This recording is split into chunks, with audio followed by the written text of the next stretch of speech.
Hey guys, tonight we're heading into the sunlit heights of Olympus, where gods wear togas that somehow never wrinkle, feast on ambrosia that probably tastes like marshmallow frosting, and every argument turns into a natural disaster.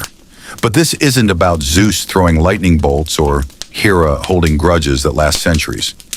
No, tonight it's about something quieter, sort of. You're about to witness the moment when Athena, goddess of wisdom, strategy, and weirdly good weaving, decided to try her hand at inventing music, with a flute made from bones. You'd think this would go well. After all, she's Athena, brains, battle smarts, and barely a strand of hair out of place. But as you'll see, even the divine have off days, or off inventions. And by the end, you'll probably understand why she walked away from her flute like it was a cursed recorder in a fifth grade music class. So before you get comfortable, take a moment to like the video and subscribe, but only if you genuinely enjoy what I do here. Drop your local time and where you're tuning in from. I love seeing how far this sleepy little channel travels. Now dim the lights, maybe turn on a fan for that soft background hum, and let's ease into tonight's journey together. You're sitting beneath a silvery olive tree in the soft light of a Greek morning that never quite existed. One woven from myth and dream. Nearby, Athena's pacing, not striding into battle, not drafting legal codes or protecting cities. No, today she's on a creative streak. She wants to invent something new, something musical. She's noticed the wind whistling through reeds along a riverbank, a sound that hums like breath against the edge of silence. That, she thinks, is music, a gift the mortals don't have enough of. So she kneels by a shallow stream, plucks a hollow bone left behind by a deer, one clean and curved, and with precise fingers, bores perfect holes into it using a needle forged from starlight and logic. You know, as one does. The result? A flute, the first of its kind, smooth, simple, ancient. When she presses it to her lips and blows, the sound is thin and strange, but alive. It's not harp music, not lyres, not golden-voiced sirens. It's breath and control. It's something only she can tame. Here's the thing, though. To play the flute, you have to puff out your cheeks, and nobody puffs like Athena.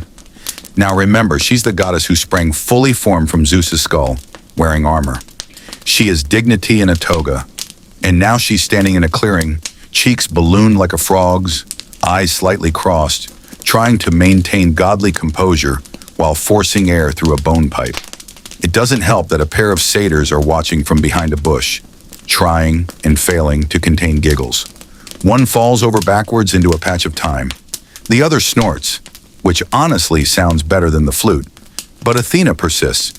And here's your mainstream historical tidbit. Ancient Greeks didn't just admire gods, they tried to emulate them. The idea that Athena might invent an instrument wasn't just a bedtime story. In some cities, the aulos, a double-reeded cousin of the flute, was treated with great reverence. Some scholars even think it played a role in military marches, spiritual rituals, and competitive music events. Flutes weren't just music, they were power. Except, Athena's flute doesn't feel powerful. It feels awkward. It squawks. It screeches when she doesn't angle her breath just right. And those puffed-out cheeks? Yeah, even the olive trees look like they're trying not to laugh. And then she does something that makes even the nymphs hold their breath. She steps toward the edge of a still pond and looks down. Her reflection stares back, divine, radiant, and weirdly inflated, her face distorted with effort, hair a bit windswept. There's even a trickle of drool forming at the corner of her mouth. It's a tragic moment in musical history. And it breaks her. Absolutely not, she says to no one in particular, then adds, this will not do. That's your quirky fringe tidbit, the idea that Athena, goddess of rationality, would abandon an invention not because it failed, but because it made her look ridiculous.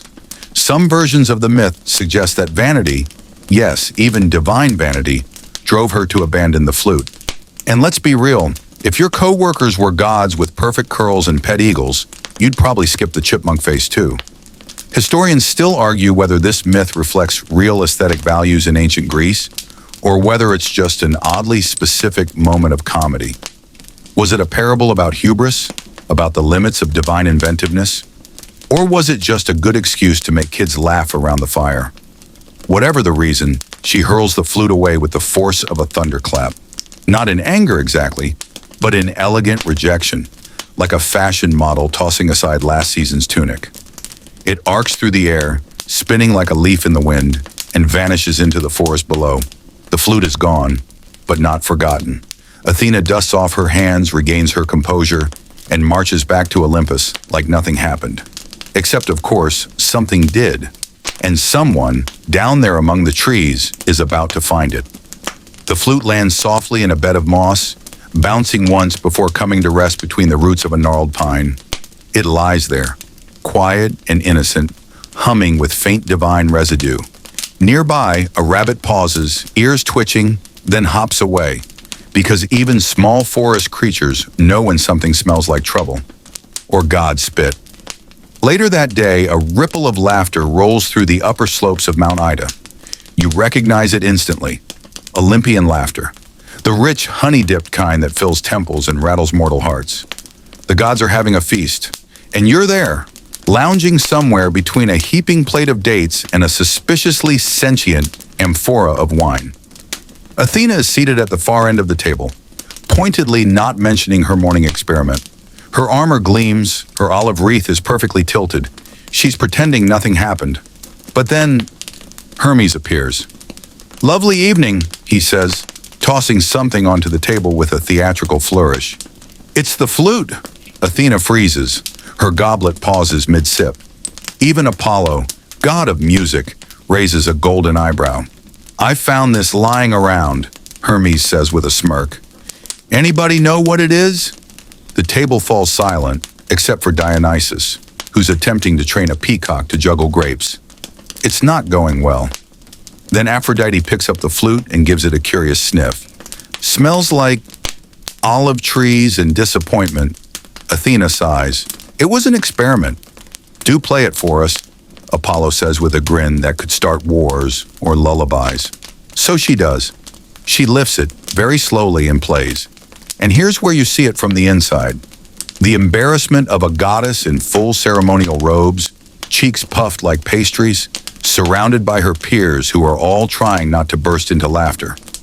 You can almost hear Hera whispering behind her hand to Demeter, and Ares pretending to cough into his fist. The music itself isn't bad.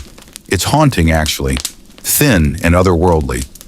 The sound snakes between the columns, curls around the fig trees, slips into the ears of immortals who have heard every song since the dawn of time. But no one can stop staring at her cheeks. One satyr, crouching near the edge of the party, whispers, "She looks like she's eating bees." Now, here's your historical nugget. The Greeks were deeply obsessed with aesthetics, proportion, harmony, balance. Music was supposed to reflect the order of the cosmos. And so the sight of someone, even a goddess, looking vaguely ridiculous while producing sound, even beautiful sound, could be seen as breaking that harmony. Outer grace mattered just as much as inner brilliance.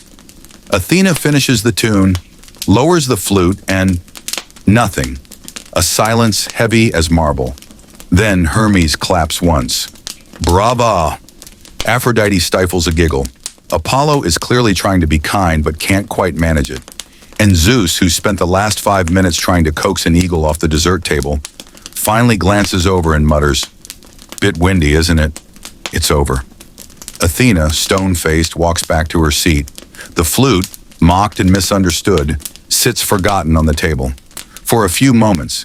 Then Hermes nudges it with a spoon and lets it roll off the edge. You watch it clatter to the marble floor, then disappear. Again.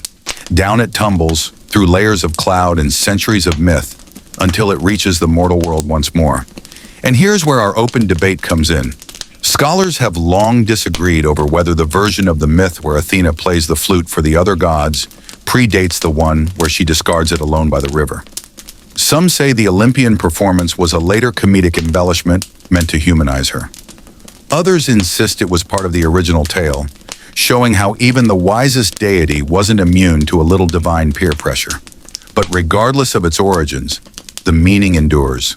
The flute, now twice discarded, seems to be seeking a home, or at least a slightly less judgy audience. And wouldn't you know it, one's just over the next hill. The sun is lower now, washing the land in honey-colored light. You drift gently down from Olympus into a sleepy Arcadian meadow where a mortal named Marsyas is about to make the worst musical decision of his life. But that, of course, is another flute story. Tonight, we're still with Athena, who has returned to her forge, where new inventions wait in line behind her slightly bruised ego. She's not finished creating, not by a long shot, but she is, perhaps, a little less inclined toward wind instruments. And you, reclining in a time and place that doesn't quite exist, feel the gentle melancholy of a goddess who tried to add music to the world and learn that even the divine can look a bit silly now and then. Down in the mortal realm where myths fall like breadcrumbs for the curious and slightly doomed, the flute lies in wait, not shining, not singing, just waiting. It's nestled now beside a stream in Phrygia, half buried in leaves, ignored by birds and shaded by a crooked fig tree that leans like it's heard things it can never unhear. Enter Marsyas. He's not a hero, not a prince, just a satyr. Half man, half goat, all enthusiasm. You hear him before you see him, a slightly off-key humming, punctuated by what can only be described as joyful stomping. He's got wild hair, wilder ideas, and absolutely no business picking up discarded god instruments. But of course he does. You're watching from the tree line as Marsyas spots the flute. He blinks, sniffs it, why is that a thing, and grins. What's this then, he says to nobody, which is pretty common when you're a mythological loner. He puts the flute to his lips, blows, and it sings. Not a screech, not a wheeze, a melody, smooth, rolling, strange, like wind curling through mountain passes, the kind of sound that makes birds pause in flight and goats forget to chew. You flinch, waiting for him to puff out his cheeks in unholy Athena fashion. But Marsyas, he's a satyr. He already looks ridiculous. He doesn't care. And that's the difference. He dances as he plays, leaping over rocks, tapping the beat on his goat hooves, completely and joyfully unaware that he is now officially in possession of a cursed god flute with a documented attitude problem. Now here's your mainstream historical fact. The story of Marsyas reflects a recurring Greek theme, mortal overreach. Think of it like a cosmic warning label. Do not attempt divine-level feats without proper credentials. Many myths, from Icarus to Niobe, hammer home the same moral: know your place. Marsyas, charming as he is, does not. He plays the flute and people notice. Other satyrs gather, nymphs tilt their heads. Even a few shepherds wander over, drawn by the eerie, breathy music. Marsyas becomes a forest sensation. Some versions of the myth say the flute amplified his spirit. Others say it warped his soul. Either way, it wasn't just music anymore. It was possession. The flute, remember, was born of divine hands. It remembers Athena. It remembers Olympus. And it's not particularly thrilled to be looped into woodland jam sessions with a goat-footed amateur. But Marsyas, he's loving it. He even starts boasting. One night, a little too deep into a wine flask, he declares that he plays better than Apollo. Let's pause here for your quirky fringe tidbit. In some older versions of the myth, it wasn't a direct challenge. It was just an offhand comment, overheard by the wrong divine squirrel and reported up the cosmic grapevine. But in the popular retelling, Marsyas goes full mythological PR disaster and publicly challenges the god of music to a contest. A musical contest against Apollo, literal golden boy Apollo, who invented poetry, plays the lyre like it's breathing, and casually cures diseases when he's bored. Historians still argue whether this tale originated from a real cultural tension between flute music, often associated with rustic earthy rites, and lyre music, more formal, elite, and civilized.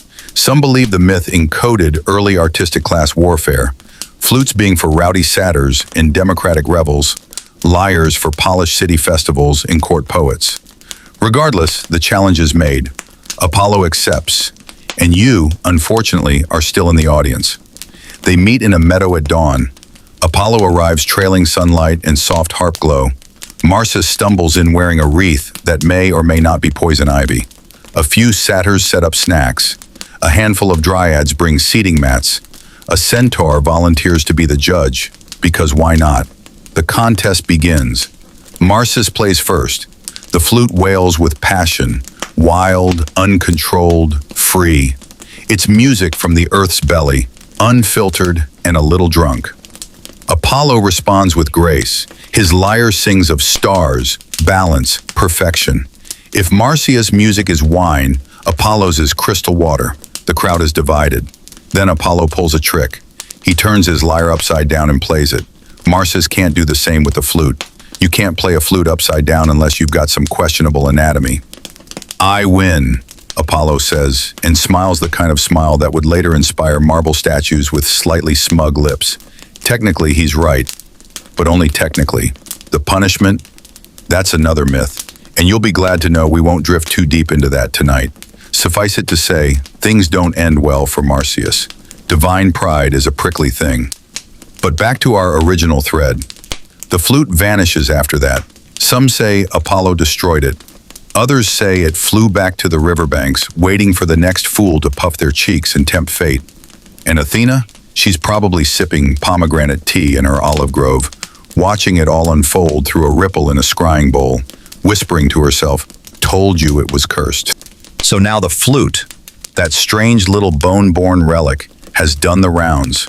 Crafted by a goddess, mocked by gods, adopted by a dancing satyr, and finally vanished into legend. Either buried deep beneath myth or shattered somewhere between Olympus and a very judgmental cedar tree. You'd think that would be the end of it, but nothing invented by Athena disappears so easily. You find yourself drifting, not quite in time, not quite in space, to the dusty shelves of a sleepy temple somewhere in Asia Minor. It's centuries later. A priest in training rummages through a chest of old offerings and relics. He pauses, holds up something slim and weathered. A flute. He sniffs it. Of course. This version doesn't sing. The sound is faint now, like wind trapped in a bottle. Whatever divine spark it held seems to have burned out, or maybe it's just resting. Like so many old stories, waiting for someone foolish or brave, enough to breathe life into it again. You step back, letting the years roll forward like lazy river fog. The flute pops up again in Roman times, repurposed as a ceremonial prop in a poorly attended drama festival. Later, in Byzantine hands, it becomes a curiosity, mounted on a wall, mistaken for a weapon, briefly believed to summon rain. It doesn't. Eventually, it's lost entirely. Or is it? Every so often, someone claims to hear music in the wind near the Arcadian forests. Faint, whispery, not quite bird, not quite instrument. Just a sound that makes you feel like something clever is watching. And here's our final historical fact for the road. Actual flutes made from bone, yes, real ones, date back tens of thousands of years. Some of the earliest instruments ever found were hollow bones pierced with perfect holes, discovered in caves across Europe and Asia. The desire to breathe life into objects, to make wind sing, is older than writing, older than farming. It's almost divine. Which makes you wonder, maybe Athena wasn't the first to make a flute. Maybe she remembered something from before memory itself. Maybe all gods are just echoes of old ideas we haven't quite forgotten. Or maybe, just maybe, she was bored. It's easy to forget, when you picture her in bronze-plated glory, that even goddesses need hobbies, and not every invention changes the world. Some just annoy Apollo. So what did Athena learn from all this? Well, for one, flutes aren't for everyone. And more importantly, no matter how wise you are, no matter how divine your hands or noble your goals, sometimes you puff your cheeks out like a blowfish and make a weird sound in front of everyone. And that's okay, because invention isn't always about success. Sometimes it's about trying something ridiculous, learning from it, and then striding off like you meant to do that the whole time. You see her now, back under her olive tree. There's a scroll in her lap, a stylus in her hand. She's drafting something new, plans for a mechanical owl maybe. Intricate, it makes mortals weep. The flute? That was just a side quest. The wind rustles through the trees, it carries no music tonight. Only leaves and the sound of a goddess gently chuckling to herself, remembering how even she once played a tune that made the entire pantheon snort wine out their noses. And now, Your limbs are heavy, your thoughts slower. You let the story drift through you like a breeze through ancient reeds. Let it all go. Now. The laughter of gods, the rustle of olive branches, the satyr's clumsy joy, all of it softens like brushstrokes fading into parchment. You're lying somewhere timeless. The warmth of a Greek sun lingers on your skin, even though the sky has darkened to dusk. There's no more music now, only the hum of cicadas and the slow rhythm of your own breath. You don't need to remember the details. Let them blur. Whether Athena's flute is real or not doesn't matter anymore. It served its purpose, just like this moment. Something light, a little strange and gently funny, now wrapping around your thoughts like a soft blanket. Feel how quiet your mind is now. There's no hurry, no decisions, just the echo of a myth that never asked anything from you except to listen and maybe laugh. And maybe, just maybe, let go of the need to always look wise. You've wandered through divine invention, satyr mischief, Olympian awkwardness, and now you're back, safe, still, resting beneath stars that don't blink. If your eyes are closed, keep them that way. If they're open, don't worry, they'll drift shut soon. There's nothing more to hear, nothing more to say. Only the quiet flute of sleep, playing just for you. Sweet dreams.